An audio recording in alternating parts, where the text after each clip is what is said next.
Really quick, let's talk about the brand new Transformers Studio Series Rise of the Beast Cheetor. The figure is actually not bad. The transformation is super straightforward. It's very fun to flip back and forth, and there's nothing really wrong with it, right? I mean, there's a few robot bits hanging out, but honestly, with the more like Beast Machines aesthetic, I actually don't care. I prefer Beast Machines over Beast Wars, but that's just because I'm into like the cyberpunk thing, always have been my whole life. Doesn't matter. So, a lot of people have a lot of problems with this figure, but I don't really share many of those opinions. I think the head sculpt is fine-ish. Honestly, it still looks like Cheetor, even though it's not super, original Beast Wars-esque. I mean, if you look at a lot of characters from the movies, they're almost never going to be, like the original, which is fine to me. He still looks and feels like Cheetor, except for the brownish color. Honestly, I don't have a problem with them changing Cheetor to more of a brown color, but look at the box artwork and look at the trailer. He's definitely more of a yellow and not this sort of brownish. It's pretty bad in person, right? So even if you don't have, the chance to like custom paint it or anything, stock out of box, it's actually not that bad. And honestly, I think it's worth the $30. Go pick one up if you can. Let's start disassembling the figure so we can get started on the custom.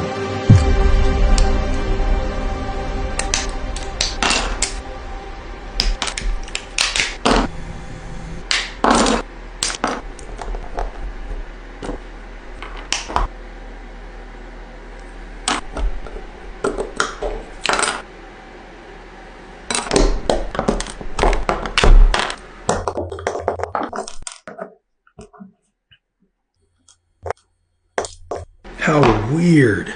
This screw was spinning. Turns out there's no threads on it. It's basically Phillips head, no thread.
I'm going to take a minute here while I'm reassembling the figure to just talk about some of the custom work that I did and my thoughts on the figure now after it being customized. Honestly, the bluish color ended up toning it down a lot. It has more of a silver wash on it. It just ended up being too bluish. The yellowish color in person is gorgeous. Camera can never capture how beautiful this like metallic sparkly yellow is. It's just amazing.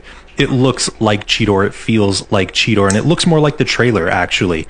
We have yet to see it in the movie, so I couldn't change anything on the head sculpt. If it needed to be changed, I'm still not sure how early these Studio Series figures were, designed, because the delays in the movie had caused a bunch of design changes, etc., etc. But yeah, all in all, it looks much more like Cheetor. It looks great. The only other thing that I wanted to mention is basically just the fur.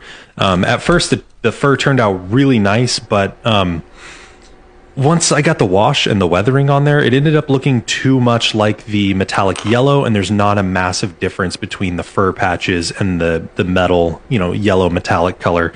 I probably would have gone back over that with a darker wash or a more pale fur color, something just to break it up. It looked good at first, and then the weathering just kind of dulled it down.